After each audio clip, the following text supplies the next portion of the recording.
жатат. Каттоодон 97 депутат өттү. Өзүңүздөр көргөндөй кворум бар. Анда жыйыныбызды баштасак. Урматтуу депутаттар, мен бираз кыскача маалымат берип кетейин. Көңүл буруп койсоңуздар жыйындын себептерин. Кыргыз Республикасынын Бишкек шаарынын аймагында өзгөчө абал киргизүү жөнүндө Кыргыз Республикасынын Ош облусунун Ош шаарынын Ноокат жана Кара Суу районунун аймагында өзгөчө абал киргизүү жөнүндө жана Кыргыз Республикасынын Жалал-Абад облусунун Жалал-Абад шаарынын жана Сузак районунун аймагында өзгөчө абал киргизүү жөнүндө Кыргыз Республикасынын президентинин жарлыктары жогорку кеңешке келип түшкөндүгүнө байланыштуу бекитип берүүгө тийишпиз.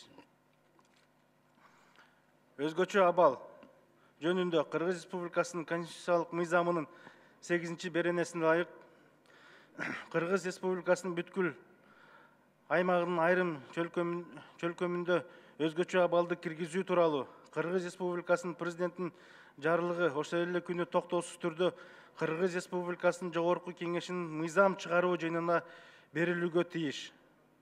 Ошондой эле Кыргыз Республикасынын жогорку кеңешинин регламенти жөнүндө Кыргыз Республикасынын мыйзамынын 120 беренесинин 2 бөлүгүнө ылайык жогорку кеңеш президенттин жарлыгын комитеттерде алдын ала кароосуз бекитүү же жокко чыгаруу боюнча чечимди алып келип түшкөн учурдан тартып 24 сааттын ичинде ал эми айрым жерлерде өзгөчө абал киргизүү маселелери боюнча ал келип түшкөн учурдан тартып 3 күндөн кечиктирилбестен карайт жана кабыл алат.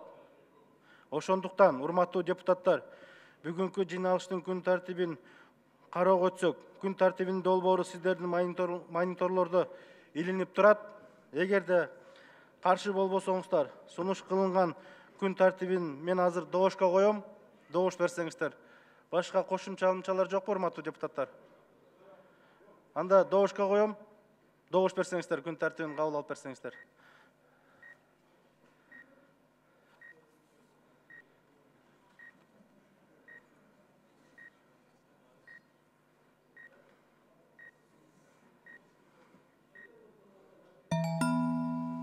Макул 100, каршы жок, баары 100, катталды 104, күн тартиби кабыл алынды.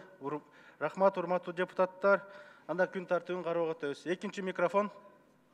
Урматтуу төрага, урматтуу депутаттар, өткөн жумада биз токтом кабыл алганбыз.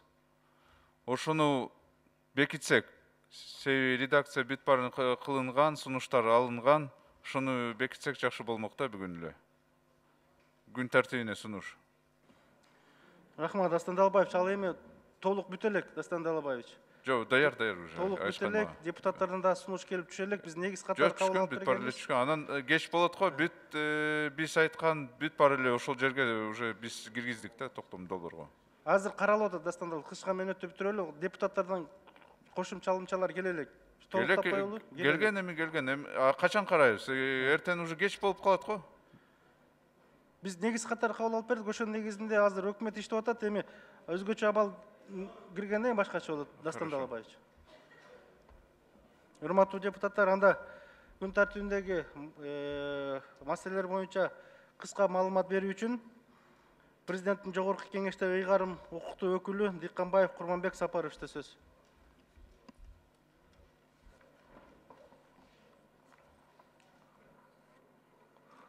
Урматтуу төрага, урматтуу депутаттар,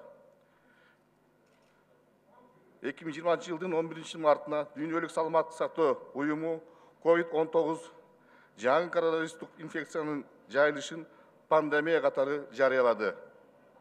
Бүгүнкү күндө Кыргыз Республикасынын аймагында жарандардын коронавирустук инфекцияны жуктуруп алгандыгы боюнча 42 факт тастыкталды.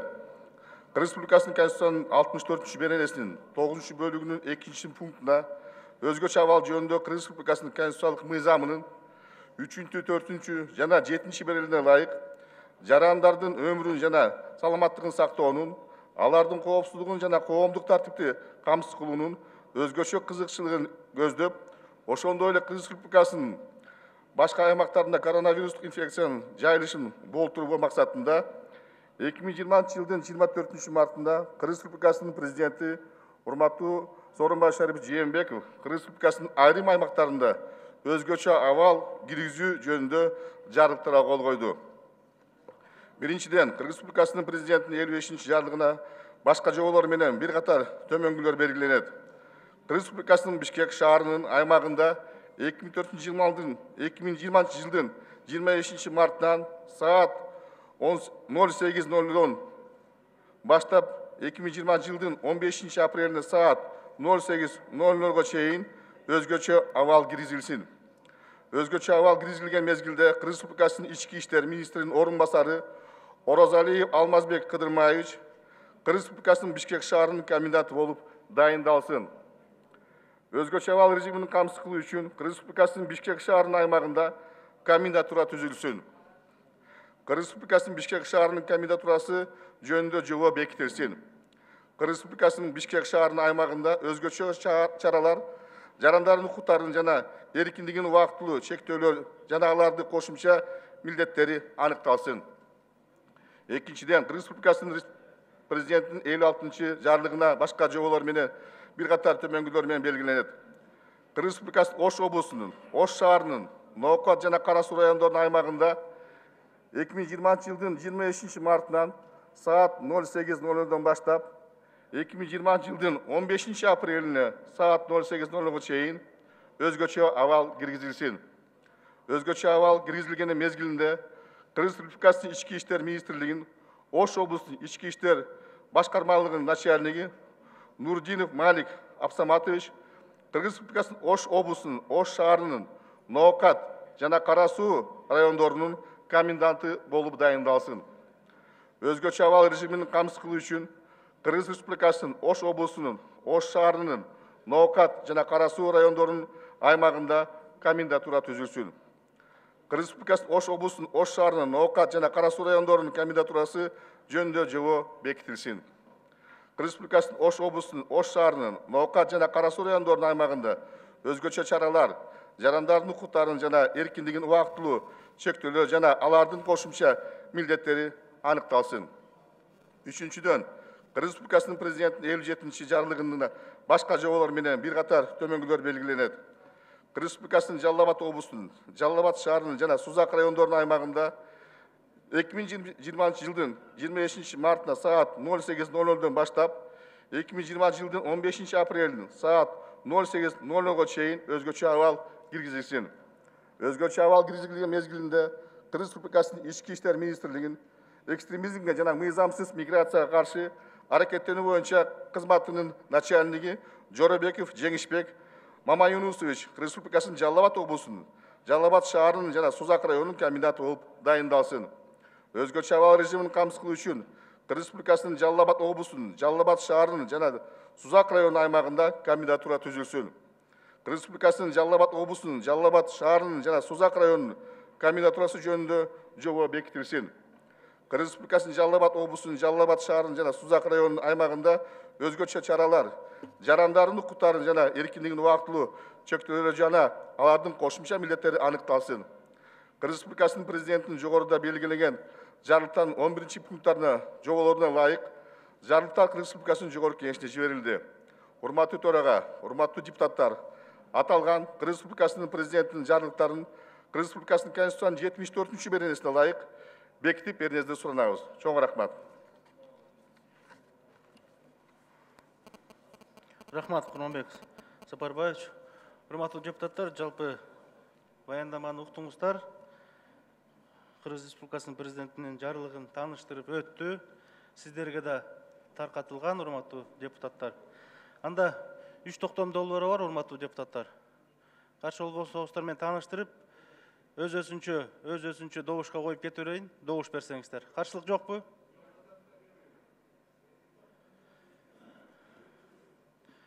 Анда, урматтуу депутаттар, биринчи токтом долбоору. Кыргыз Республикасынын Бишкек шаарынын аймагында өзгөчө абал киргизүү жөнүндө Кыргыз Республикасынын президентинин 2020 жылдын 24 мартындагы номер 55 жарлыгын бекитүү тууралуу. Биринчи, Кыргыз Республикасынын Бишкек шаарынын аймагында өзгөчө абал киргизүү жөнүндө Кыргыз Республикасынын президентинин 2020 жылдын 24 мартындагы номер 55 жарлыгы жана анда каралган чаралар толугу менен бекитилсин. Экинчи, ушул токтом кабыл алынган учурдан тартып күчүнө кирет. Үчүнчү, Кыргыз Республикасынын Жогорку Кеңешинин төрагасына кабыл алынган чечим жөнүндө Кыргыз Республикасынын президентине 3 сааттын ичинде кабарлоо тапшырылсын. Төртүнчү, ушул токтом жалпыга маалымдоо каражаттарына жана Кыргыз Республикасынын Жогорку Кеңешинин расмий сайтына жарыялансын. Түшүнүктүү, урматтуу депутаттар.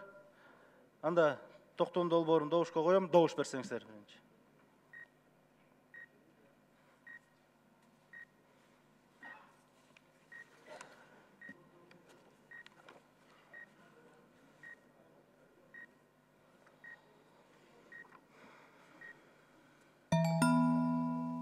Макул, 104 каршы жок, бары 104 катталды, 105 токтом долбоору кабыл алынды. Экинчи, Кыргыз Республикасынын Жогорку Кеңешинин токтому. Биринчи пункт. Кыргыз Республикасынын Ош облусунун, кечиресиздер, Кыргыз Республикасынын Ош облусунун Ош шаарынын Ноокат жана Кара Суу райондорунун аймагында өзгөчө абалды киргизүү жөнүндө Кыргыз Республикасынын президентинин 2020 жылдын 24 мартындагы номер 56 жарлыгын бекитүү тууралуу Кыргыз Республикасынын Жогорку Кеңеши токтом кылат. Биринчи пункту. Кыргыз Республикасынын Ош облусунун Ош шаарынын Ноокат жана Кара Суу райондорунун аймагында өзгөчө абал киргизүү жөнүндө Кыргыз Республикасынын президентинин 2020 жылдын 24 мартындагы номер 56 жарлыгы жана ал караган чаралар толугу менен бекитилсин. Экинчи, ушул токтом кабыл алынган учурдан тартып күчүнө кирет. Үчүнчү, Кыргыз Республикасынын Жогорку Кеңешинин төрагасына кабыл алынган чечим жөнүндө Кыргыз Республикасынын президентине 3 сааттын ичинде кабарлоо тапшырылсын. Төртүнчү пункт. Ушул токтом жалпыга маалымдоо каражаттарына жана Кыргыз Республикасынын Жогорку Кеңешинин расмий сайтына жарыялансын. Түшүнүктүү болсо, урматтуу депутаттар, токтом долбоорун добушка коем, добуш бериңиздер.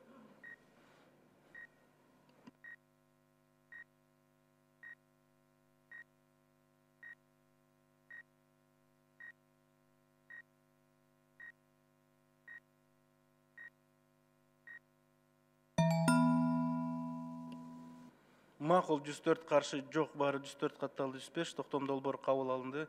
Рахмат. Үчүнчү токтом долбоору, урматтуу депутаттар. Кыргыз Республикасынын Жалал-Абад облусунун Жалал-Абад шаарынын жана Сузак районунун аймагында өзгөчө абал киргизүү жөнүндө Кыргыз Республикасынын президентинин 2020 жылдын 24 мартындагы номер 57 жарлыгын бекитүү тууралуу Кыргыз Республикасынын Жогорку Кеңеши токтом кылат. Биринчи пункт. Кыргыз Республикасынын Жалал-Абад облусунун Жалал-Абад шаарынын жана Сузак районунун аймагында өзгөчө абал киргизүү жөнүндө Кыргыз Республикасынын президентинин 2020 жылдын 24 мартындагы номер 57 жарлыгы жана анда каралган чаралар толугу менен бекитилсин. Экинчи, ушул токтом кабыл алынган учурдан тартып күчүнө кирет. Үчүнчү, Кыргыз Республикасынын Жогорку Кеңешинин төрагасына кабыл алынган чечим жөнүндө Кыргыз Республикасынын президентине 3 сааттын ичинде кабарлоо тапшырылсын. Төртүнчү, ушул токтом жалпыга маалымдоо каражаттарын жана Кыргыз Республикасынын Жогорку Кеңешинин расмий сайтына жарыялансын.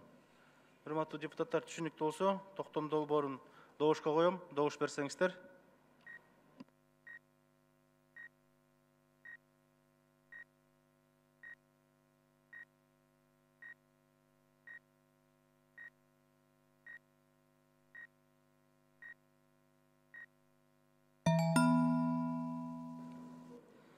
Макул, 105 каршы жок, бары 105 катталды, 105 токтом долбоору кабыл алынды.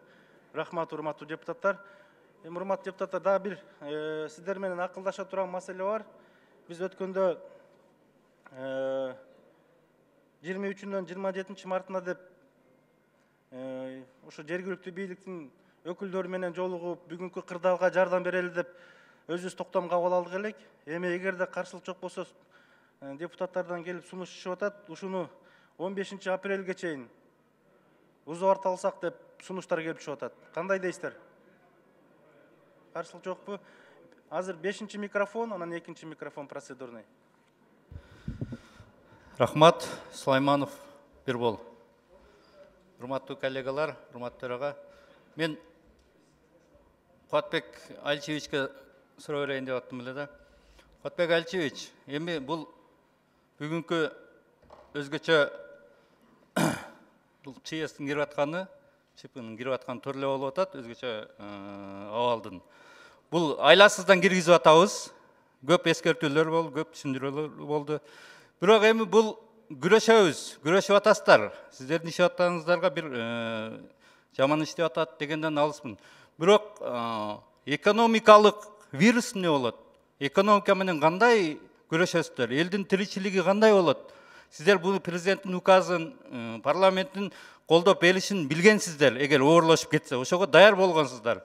Кандай болот? Элдин тиричилиги, производство кандай болот? Шаарга, Бишкек шаарында көп өндүрүш бар. Алар кантет? Күнүмдүк бир күндө окатын кылган эл кандай кылып тиричилик кылат? Бишкекте турган канча квартиранттардын окаты кандай болот? Ушулар боюнча сиздерде бир программа, бир алдын алуу иш, ушу элди эртеге көчөгө чыгып кетпес үчүн бир үндөй турган, бир дем бере турган бир ишиңер барбы? Биз ошону байкап атабыз. Биз деле сиздерге жардам бергибиз келип атат. Оор абалда кандай кылсаңыздар да ошону колдогубуз келип атат. Бирок эртеңки тиричилик өтө оор абалда болушун бир күндүк 1 килограмм эт же бир нанга тапкан тиричилик кылгандар көчөдөн ардеке сатып же бирдеме кылгандардын окаты кандай болот? Ушул боюнча бир сиздердин сунушуңуздар барбы? Же компенсациябы, же башкабы? Бизнес кандай болот? Жеңилдиктер, салыктар, ушундай бир эмелериңиздерди биз сиздерден укпай атабыз. Рахмат. Рахмат. Урматтуу депутаттар, азыр жана жогоруда токтом долбоорунда маселе жок болсо, алымча кошумчалар жок болсо, мен добушка коюп коеюн. Андан кийин чыксаңыздар. Жокпу? Бул токтом долбоору боюнча. 2-чи микрофон. Эми токтомдо мындай жазыш керек болуп атат да, 15 апрелге чейин отурум болосун, бирок по мере необходимости, чтоб собрание болгонго уруксатты биз ушундай калтырайлы. Уят эле болот атпайбызбы, өзүбүз эле каникулга кетип, анан чрезвычайный положение. Дастан Далабаевич, анда түшүндүрүп коеюн. Ошон үчүн ушундай жазайлы, так Дастан жазайлы. Далабаевич, анда түшүндүрүп коеюн. Сиз түшүндүрүп коеюн. Урматтуу депутаттар, биз жогорку кеңеш толугу менен иштейт. Мыйзамда жазылган. Өзгөчө абал киргенде жогорку кеңеш токтоосуз иштейт. Биз ишибизди токтотпойбуз. Эгерде керек болгон учурларда ушундай чогула турган жыйындарыбыз болсо, заседанияларыбыз болсо, биз токтоосуз чогулуп жыйын өткөрөбүз, Дастан Далабаевич. Бул мыйзамда каралган. Биз каникулга кеткен жокпуз. Дастан Далабаевич, сиз туура эмес айтып койдуңуз. Каникулга кеткен жокпуз. Отпускага кеткен жокпуз. Биз жергиликтүү бийликтер менен, жергиликтүү ошол акимдер менен болобу, губернаторлор менен болобу байланышып, аларга кандай жардам болот, ошолор менен акылдашып жардам берип туралы. Мына рахмат, биздин жогорку кеңештин депутаттары мынакей болушунча өздөрүнүн үй бүлөсүнүн атынан кошумча каражаттарды берип атат. Мынакей депутаттарыбыз бир айлыгыбызды бөлүп берип атабыз. Жакшы иштер жүргүзүп, болушунча өкмөткө жардам берип атабыз. Ошонун негизинде биз 27 апрелди 15 апрелге чейин узартып коелу деген эле ниет. Добушка коем, урматтуу депутаттар. Добуш берсеңиздер, токтом долбоору. Эч ким каникулга, эч ким отпускага кетпейт. 2-чи микрофон Дастан Далабаевичтики. Азыр добуш берсинчи, азыр мен айтам. Макул 103, каршы жок, баары 103, каттал 105 токтом долбоору кабыл алынды. Сиз айткандай анда туура. Урматтуу төрага, эми бул жерде мен үчүн атам, ушундай кырдаал абалда биз бат-баттан чечимди чыгарсак бул туура эле. Бирок бул жерге коменданттарды чакырып, кача биз дагы сунуштарды бербейлиби? Бизге жарандар каралбашпайбы? Биз азыр жөн эле как машина голосования болуп калдык да. Азыр кимге сунуштарды беребиз? Дастан Кимге Далабаевич, чалабыз? Вот мисалы продуктовый карточкалы кылыш керек, ошону кимге айтабыз азыр? Дастан Далабаевич, бүт Мисалы от гемодиализ, сахарный диабет, ВИЧ-СПИД менен ооругандар, алар больницага барышат, аларды кантип справкаларды бериш керек, ошону сунуштарды бериш керекпизди. мен жооп берейин, Дастан Далабаевич. Дастан Далабаевич, эми коменданттар азыр Ошто, Жалал-Абадта толук иштерин алып барып атат. Толук иштерин алып барып атат. Бишкектин коменданты азыр күнгө жыйын өткөрүп, бүгүнкү ситуацияны түшүндүрүп атат элге. Ал эми мына ошол үчүн Кубатбек Алишевичти бул жерге чакырып койдук. Биз ЧС өкмөт өзү кабыл алган, өзгөчө кырдаалды. Ошонун негизинде бардык нерсе камтылган. Жана азык түлүктөр кандай жеткирилет, кандай жол менен бул өзгөчө кырдаалда каралган. Ошонун негизинде өкмөт иш алып барып атат. Андан кийин, урматтуу депутаттар, биз жакында эле Жогорку Кеңештин токтомун кабыл алып бергенбиз. Ошол жерге өзүңүздөр көп сунуштарды киргизгенсиздер. Өкмөткө тапшырмаларды бергенсиздер. Ошонун негизинде ал токтом кабыл алынып, бүгүнкү күндө өкмөт ошону да карап иш алып барып атат, мыйзамдарга каршы келбегендерди. Бүгүнкү абал башкача болуп турат. Муну канчалык биз тезирээк кабыл алып берип, жардам берсек, ошончолук утуш бизде. Убакытты жөнү жок, утурбайлы деген негиз, урматтуу депутаттар. Биринчи микрофон. Рахмат, урматтуу Дасан Арыспекович. Эми мындай кырдаалда албетте биз баарыбыз бир муштумдай болуп ынтымакта иштешибиз керек. Бирок ошол эле учурда 15 апрелге чейин дагы бир чогулуп, өкмөт бир документ алып келсе, кабыл алып беришибиз керек деп ойлоп атам да. Анткени ошол экономикалык, бизнеске, чакан бизнеске жеңилдик кандай болот? Экинчиден бизде жана тейлөө кызматында иштеп, күнүмдүк баягы оокат кылып аткандар, аларда азык түлүк жок азыр. Өкмөт мына Казакстанда 1 миллион, 1,5 миллион адамга жөлөк пул берип атат.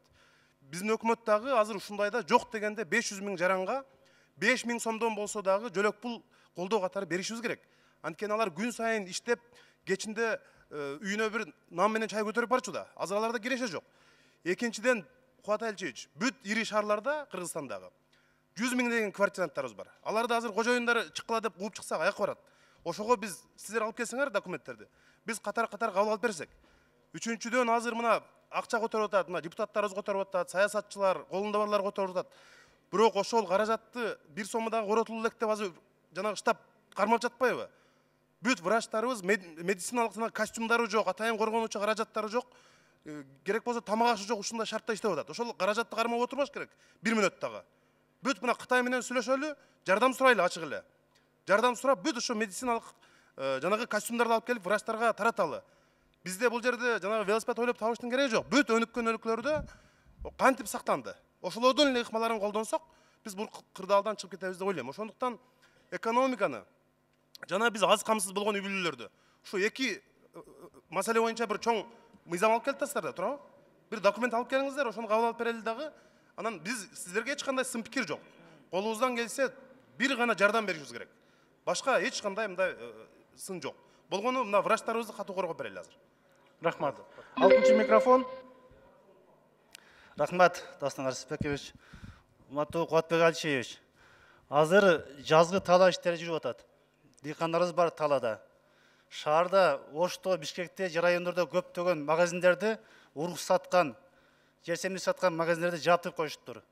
Азыр эми бир айда мына жер нымды кезинде эгип алышсын.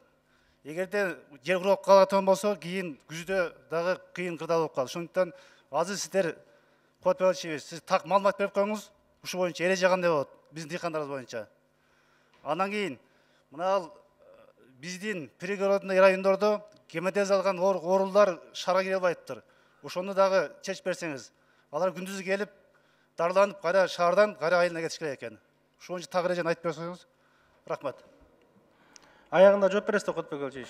5-чи микрофон, анан 2-чи микрофон. Урматтуу кесиптештер, бул мамлекетибиздин, элибиздин башына келген сыноо. Күнүмдүк тактикалык маселелер боюнча Кубатбек Алишевичтин тажрыйбасы бар. Жетишет деп ойлойбуз. Бирок эки стратегиялык маселени бүгүн чечпесек, Кубатбек Алишевич, кеч болуп калат. Эң негизги маселе, быйыл биз 28 миллиард сомду тышкы дүйнөгө карызды төлөшүбүз керек. Ошол финансылык институтторго, Азия өнүктүрүү банкына, Дүйнөлүк банкка, ЭБРге биз азыр заявить этишибиз керек. Ушул карызды быйыл төлөй албайбыз, форс-мажор болуп калды. Кийинки ар жылдырганга деп. Ошондо 28 миллиард сом бошосо, о ички кесепетти жөнгө кетет. Эгерде аны чече албасак, калганын баарын чече албайбыз. Экинчи, өнүгүп келе жаткан өлкөлөргө бүткүл дүйнөлүк саламаттык сактоо уюму ВОЗ жардам берет.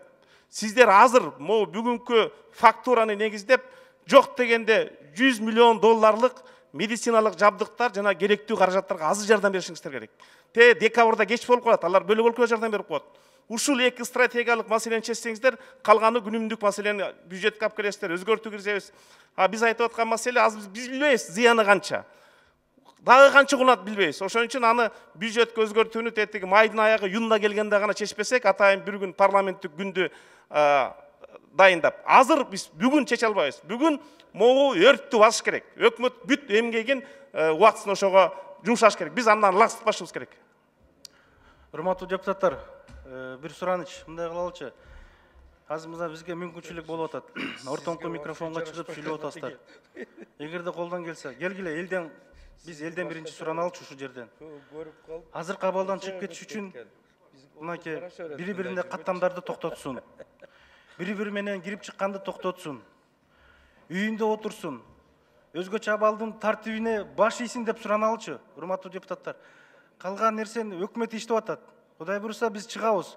Азыркы 2 жумалык, 3 жумалык ушул кризистен чыгып кетсек, бул кризистен кандай чыгабыз? Дүйнөлүк практикадан биз көрдүк. Кытай кандай жол менен чыкканын мына бүгүн колдонушубуз керек болуп атат. Азыр ар бир минутта утурсак, бир адамга жуктурса, биздин утушубуз ушул болот. Ошондуктан сиздерден суранам, келгиле. Микрофон колуңуздарда турат. Чыкканда шайлоочуларга кайрылыңыздар. Элге кайрылыңыздар. Эң негизги максатыбыз ушул болуп атат. Мына кече сан канча эле, бүгүнкү сан канчага жетти. Эгерде биз канчалык күндөн утуруп кечиктирсек, эртең дагы биз өкүнүп калабыз. Ошондуктан урматтуу депутаттар, ушул микрофонду пайдаланганда азыр экономикалык кризис ооба бардык дүйнөдө болуп атат. Бизде да болот, бирок биз аны жеңип чыгабыз. Ага толук мүмкүнчүлүгүбүз бар. Биздин адистер бар. Тийиштүү каражат булактарыбыз келет. Биз толтурабыз ордун. Бирок биз элдин ден соолугун, элдин мынакей болуп аткан бүгүн бардык маселелерин чечип, аман эсен ушу кырдадан алып чыгып кетишибиз керек. Өкмөт болушунча ишин кылып атат. Ошондуктан урматтуу депутаттар, болушунча элге кайрылыңыздар. Элден ушул жардамды сураңыздар. Кече көрүп атабыз. Мына дагы эле Бишкек шаарында кол кармашып жаштар жүрөт. Дагы эле балдарын коляскага салып алып элдер паркта жүрөт. Мына ошону токтотолу. Ошону сураналы. Айрыкча мына Ош шаарына барганды токтотсун, Бишкек шаарына келгенди токтотсун деп элден ошону кайрылалы, урматтуу депутаттар. Болгон маселе ошол. Өзгөчө абалдын тартиби, эң негизги тартиби ошол. Ар бир адамдын укугу чектелет. Бул өзгөчө абал мыйзам иштегенде бүгүнкү күндө ар бир ушул аймактагы өзгөчө абал кирген аймактагы адамдардын укуктары чектелет. Аларды үйүндө мынча саатта отур десе отуруш керек. Бирок жашоо жүрө берет. Ошо шаардагы жашоо, магазин, аптека, ишканаларды пока жапмайынча ал иштей берет. Кирип чыгуу маселеси аны өкмөт өзү колго алат. Урматтуу депутаттар, убакытты утурбайлы элден ушуну сураналы. Келиңиздер, урматтуу депутаттар. Азыр экинчи микрофон, анан бир. Рахмат, Дасан Арципекович. Туура, элибизге кайрылып, үйдө отуруңуздар, вирусту таратпагыла деген сөз абдан туура. Бул биринчиден. Экинчиден, ар бир доктор, ар бир мамлекеттик кызматкер коронавирус менен күрөштө жумшалган ар бир жараныбыздарга ушул кыйын убакытта мамлекетине жардам берген үчүн чоң ыраазычылык. Аны биз туура түшүнөбүз. Бирок орто жолдо бир нече суроолор бар. Биздин коронавирус менен күрөшкөн штабыбыз расмий түрдө бюджет боюнча мындай цифраларды берип атат. Саламаттык сактоо министрлигине болгону 30 миллион берилип атыптыр. МЧСтин спецсчетуна 225 миллион.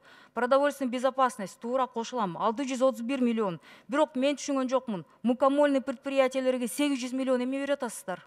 Бир да маска жок аптекаларда. Бул суроо, бул өкмөт кийин анан жооп бересиздер. Маскалар жок. Андан обсервацияда отурган, временный обсервациядагы рейстерден келген жарандарыбыз кайрылып атат. Эми условиялары бул бир суроо. Экинчи, барып түшүндүрүп четко 3 күн жатасыңар, 13 күн жатасыңар, 20 күн жатасыңар деп так адамдарды мындай паника кылбасак, ичинде боюнда бар аялдар бар экен, кичинекей балдары менен бар экен, түшүндүрүү иштери туура болуш керек да. Анан бүгүн деле мына интернетте жүрөт. Доктор, комиссия, Минздравтан комиссия келсе, маскаларыңар жок, туура эмес, спец одеждаңар жок, кирбейсиңер десе, аны жумуштан алып салыптырсыңар. Бул кандай нерсе? Сейчас же каждый врач на вес золото. Бул туура эмес да. Алыстагы чалдарды ойлоп атабызбы? Алардын пенсиялары жетиштүү, бул дагы бир маселе. Анан айтып кете турам. Эмнеге шаардын так ортосунда, Фучикада, кыргызка, турецкая, заңгыраган больницабыз эмнеге бош турат? полностью обмундированная. 2016 жылы ушунчалык пафос менен ачтык элек. $1 миллион кетилген. Почему аны обсервация катары колдонбойбуз? Биздин докторлар азыр региондордо мына чүйдүн тегерегинен Бишкекке келип иштеп атышат. Чүй полностью токтотулду транспорт. Они ночуют в больницах, и милиция, и докторлар. Эмнеге бул маселе азыркыга чейин чечиле элек? А Бишкектин терегинде транспорт. Биринчи микрофон. Рахмат, Дастанбек Артисбекович. Мен бир сунуш кылайын дедим эле да. Азыркы мындай кырдаалда, ушундай кыйын учурда өкмөтүбүз керектүү товарларды сатып алып атат. Керектүү улчам нерселерди сатып алып атат. Анткени жана биздин сатып алуулар мыйзамында тоскоол болуп атат. Мына ошо өзгөртүүлөрдү биз киргизип таптайыр кылып койдук эле. Ошону поручение берсеңиз, вторник күнү биз ошол комитетти карап коелу. Мүмкүн среда күнү бияка чыгарайлы. Ал аябай керектүү мыйзам болуп атат. Азыр мына кырдаалда сатып албайча товарларды тендер өткөзөм деп туруп калып атат. Бул кандай тендер өткөзөт? Мындай нерсе баштан өткөн эмес, мындай нерсени билген эмеспиз, бирок ошого байланыштуу ушул өзгөртүүлөр тез киргизе алайлы. Бул биринчи сунуш. Экинчи сунуш. Эми биз эл өкүлүбүз, бизге элдер кайрылып атат ар кандай маселелер менен. Биз эми үйдө отура албай, биз болушунча элдин үнүн бизге жеткенден кийин биз үнүбүздү өкмөткө жардам берип жеткизип турайлы. Бир кандайдыр булар менен иштей турган бир рабочий группа түзүп койсок да жакшы болот эле, Дастанбек Артисбекович. Чогуу ылчам мен мисалы иштегенге даярмын. Үйдө отурбай кечки булар менен иштегенге даярмын. Ушундай нерселерди иштетип, чогуу түзүп койсок жакшы болот эле. Анан ушунча вопрос дагы баарыбыз чыгып атабыз, ушундай эле отурган болсо ана табылып кылып коелу, баары суроо берсин, баары сунуштарын берсин болбосо. Бияка чыккандан эмне пайда? Рахмат. Урматтуу депутаттар, эми иштесин, эми бардык нерсе биз кабыл алып бердик, иштесин, анан кийин сурайбыз, урматтуу депутаттар. Азыр да кирип кетебиз башка маселелерге, урматтуу депутаттар. Мына 3 күн мурун эле караганбыз. 3 күн мурун эле, 2 күн мурун эле карабадыкпы?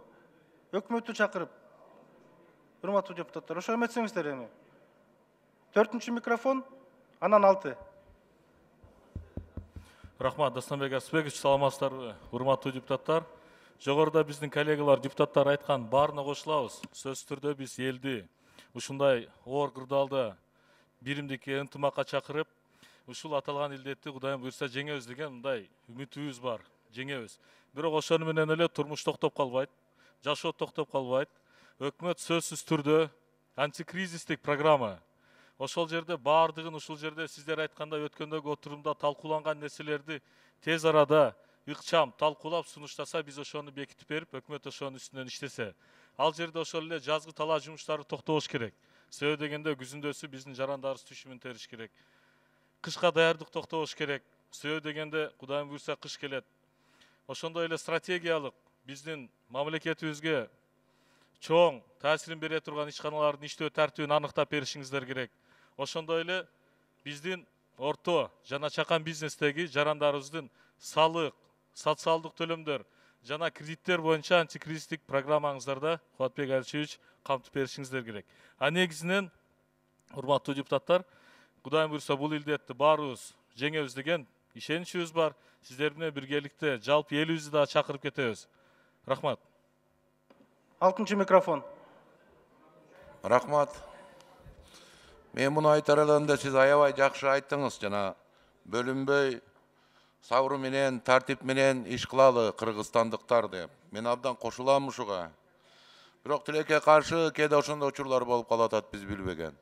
Биз кээде ушул өкмөттүн дагы маалымат каражаттарында, кээде айтканда оорунун каяктан келгенин, анын кимдер алып келгенин баса көрсөтүп, ошол керекпи бүгүн бизге? Кайсы жактан келди оору? Конференциядан келдиби? Умурадан келдиби? Туристтер алып келдиби? Азыр кимге зарылчылыгы бар анын? Азыр биз оору менен күрөшүбүз керек. Ким каяктан алып келгенин эч кимдин иши болбош керек. Болду. Биз ал дистанциядан, ал чектен өттүк туугандар. Биз эми бири-бирибизди колдош гана калды. Бири-бирибизди сабырга чакырыш керек калды. Биз ушул учурда бөлүнбөш керекпиз. Шаардык, айылдык, тиги динден, бул динден, мусулман, христиан, протестант, же болбосо депутат, же болбосо кедей. Айырмасы жок. Азыр баарыбыз бир болдук биз. Ошон үчүн баарыбыз чогуу ынтымак менен ар бир сөзүбүздө, ар бир эгерде маалымат каражаттарга берип аткан сөзүбүздө абайлап, ошол сөзүбүздө бир негативдүү бөлүнүү элементтери жокпу? Биз ошого аябай көңүл буруп, анан кийин сүйлөшүбүз керек. Ал эми биз өзүбүздүн коллегаларды чакырат элем. Өлкөдө мына өзгөчө кырдаал болуп атат, өзгөчө акыбал. Биз да өзгөчө акыбал менен иштешибиз керек. Керек болсо күнү түнү чогулганга даяр болушубуз керек. Анткени кээ бир депутаттар, коллегаларым айтып өттү. Экономикалык оорчулуктар күтүлөт. Мындан да оор болуп кетиши мүмкүн. Ар кандай кокустуктар болуп кетиши мүмкүн. Биз ошого даяр турушубуз керек. Ал эми мына өзгөчө кырдаал биринчи жолу кирип атат. Мына мен билген тарыхта Кыргызстанга биринчи жолу мындай кырдаал кирип атат. Демек эл дагы билбейт. Бул учурда эмне кылыш керек? Түшүндүрүү иштери, урматтуу өкмөт, аябай катуу жүрүш керек. Аябай катуу жүрүш керек. Бардык каналдарды. Рахмат. 5-чи микрофон. Артышбекович, могу өзгөчө кырдаалдар боюнча көп суроолор пайда болуп атат. Анткени мына азыркы депутат да айтып атат, биринчи жолу кирип атат деп. Кыскача суроолорубузду берсек болот эле. Азыр мына Куатбек Алчиевич жазып атат, суроого жооп беререк. Ошон үчүн табло берсеңиз, кыскача берсек. Мына сиз айтып атасыз 3 күн мурун биз өкмөттөн сурадык эле. 3 күн мурун кырдаал башкача болчу. Азыр кырдаал башкача. Именно ушу өзгөчө кырдаалдар боюнча, эрежеси боюнча суроолор бар. Ошон үчүн табло берип койсоңуздар, мына депутаттардын баары ортого чыгып атат. Урматтуу депутаттар, эми өзгөчө абалдын режими кандай иштелет? Президенттин указы сиздерге таркатылды. Карап окуп койсоңуздар, эмнелер аткарылыш керек? Турат бардыгы. Эми азыр биз дагы кирип кетебиз. Өкмөт өзүн бүгүнкү күндө ишин эртерээк баштап ушуга кирип кетишибиз керек болуп атат. Ушул абалга. Урматтуу депутаттар, эми бүтүрөлүчү. Мына азыр чыккандардан башка эч кимге бербеймин. Мына азыр 2-чи микрофон, анан кийин 4, 6, 1, 3, 5 башка чыкпаңыздар. 1, 3. 2-чи микрофон. Берилет сизге да азыр. Урматтуу өкмөт. Мен бир нерсеге көңүл буруңуздарды суранат элем. Мына Жалал Абадта биринчи башталып, ачак ошол жерден башталды. Инфекционный больницада, областной больницада болгону 26 инфекционист бар. Медсестра, врачтар менен кошо. Ошолорду заменага даярдаңыздар. Башка райондордо чыкпаган жерден заменага 1-ден 2-ден врачтарды бербесеңиздер болбойт ал жерде. Андан тышкары защитный костюмдарды сурайбыз. Транспорт менен дагы обеспечить этип бериш керек. Азыр комендантский час кирип атат.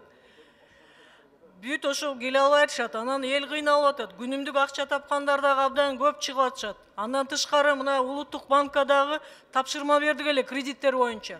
Так маалымат берип, элге средства массовой информациядан чыгып сүйлөп айтсын болгон. Телевидениеден да берсин. Элдин баары мындай катуу сурап атат кечке. Анан кийин өкмөт мына вентиляционный ИВЛдерди алыңыздар. Консерватордарды алыңыздар, ошого мыйзам алып келесиңер, токтом алып келесиңер, ошолордун баарын кабыл алып берели. Анан жазгы талаа иштери боюнча дагы айтат элем, бүт жанагы Росфонддун акчаларын, Айлбамта льготный кредиттерди чарбакерлерге бериш керек. Ошону муну менен эми жашоо токтоп калбайт. Кудай буйрса жеңебиз. Ошон үчүн аракет кылып, ошолордун баарына тапшырма бериңиздер, урматтуу өкмөт. Андан тышкары мына правоохранительный органдардагы элди үйүнө киргизип, каттоосун токтотуп турганы да жардам бериңиздер. Кээ бирки жерлерде айылдарда түшүнбөй, көчөдө эле жүрүшөт адамдар. Айыл эмес, мына Бишкек шаарында дагы толтура эле жүрөт көчөдө адамдар. Ошонун баарын тыйганы средства массовой информациядан көбүрөөк маалымат берсеңиздер жакшы болот эле. Рахмат, урматтуу депутаттар. Урматтуу депутаттар, токтотолу. Анда сунуш берип койсоңуздар, токтотолу деген. 3-чү микрофон, сунуш бересизби? 3-чү микрофон. Мен бир сүйлөп туруп берейин, Дастанбек. Мен сунуш эле. Эме Куат Алчиевич, мага мына саламаттык сактоо кызматкерин өтө ыраазычылык билдирип кетем. Мына шаарда айткан ар бирөөнү ушундай автобус, маршрутка болот. Ошо боюнча алып коюңуз, көзөмөлгө алып койсоңуз, жана ар бир больницада адрестери бар. Ошолор менен жана жеткирүү боюнча жок, өзүбүз таксиге менен барып атабыз дейт. Ошол эле көзөмөлгө алып койсоң болду. Сунуш, Дастанбек. Азыр токтотойлук. Мына жанагы токтом менен баарыбыз макул болдук. Ошо менен да таркайлык мына. Рахмат. Куат Алчиевичке берелик. Доошко коюң ошону. Берелик жумуш барсын. Сунушту дош коем, токтотолу, өкмөт иштесин, өзгөчө абал режими кирип иштесин. Сунушту добушка коем, урматтуу депутаттар. Дайыр болсоңуздар, добуш бериңиздер. Добуш берип коюңуздар. Добуш берип коюңуздар.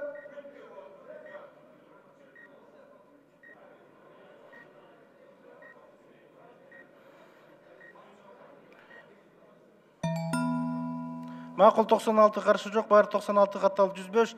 Рахмат, урматтуу депутаттар.